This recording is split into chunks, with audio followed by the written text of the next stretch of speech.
میدان کربلا میں جب امام حسین علیہ السلام کا پانی بند کیا گیا تو یہ اعلان ہوا کہ ہر کوئی پانی پی سکتا ہے سوائے محمد کے گھر والوں کے۔ یوں حوض کوثر کے مالک 3 روز تک پانی سے محروم رکھے گئے۔ خیموں سے معصوم بچوں کی لتش لتش کی صدائیں آنے لگی۔ امام حسین علیہ السلام فوج اشقیاء کے سامنے آئے، فرمایا اے لوگو، میرا عسکر 3 روز سے پیاسا ہے، آپ کی جنگ میرے سے ہے، اس معصوم کا کیا قصور ہے؟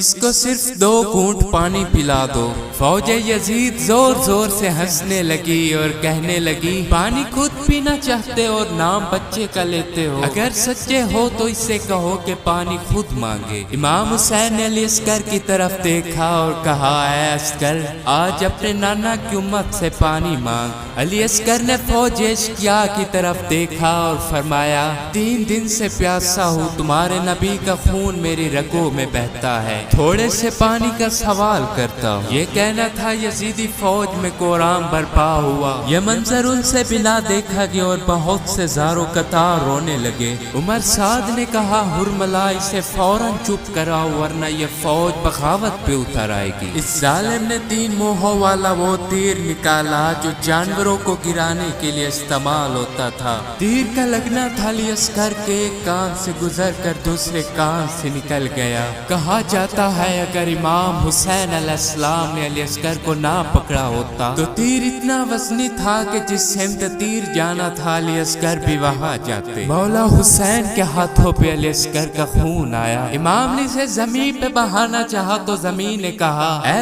حسین، اگر اس معصوم کا بے گناہ خون زمین پہ آئے گا تو قیامت تک ایک دانہ بھی نہیں اگے گا۔ آسمان پہ اچھالنا چاہا تو آسمان نے کہا اے حسین، اگر آپ نے ایسا کیا تو قیامت تک ایک قطرہ بھی نہیں برسے گا۔ امام حسین علیہ السلام نے علی اصغر کے خون سے داڑھی کا خضاب کیا اور کہا اے خدا، تیری بارگاہ میں علی اصغر کے خون کے ساتھ حاضر ہوگا۔ وہی حسین جس نے علی اکبر کا لاشا اٹھا لیا، قاسم کا لاشا اٹھا لیا، اون محمد عباس کے بازو اٹھا لیے۔ جب علی اصغر کا لاشا اٹھایا تو پتہ نہیں ماں پہ کیا بیتی، 7 قدم آگے جاتے، 7 قدم پیچھے جاتے اور کہا انا للہ و انا الیہ راجعون بذنب قضاء رب تسلیما و امری۔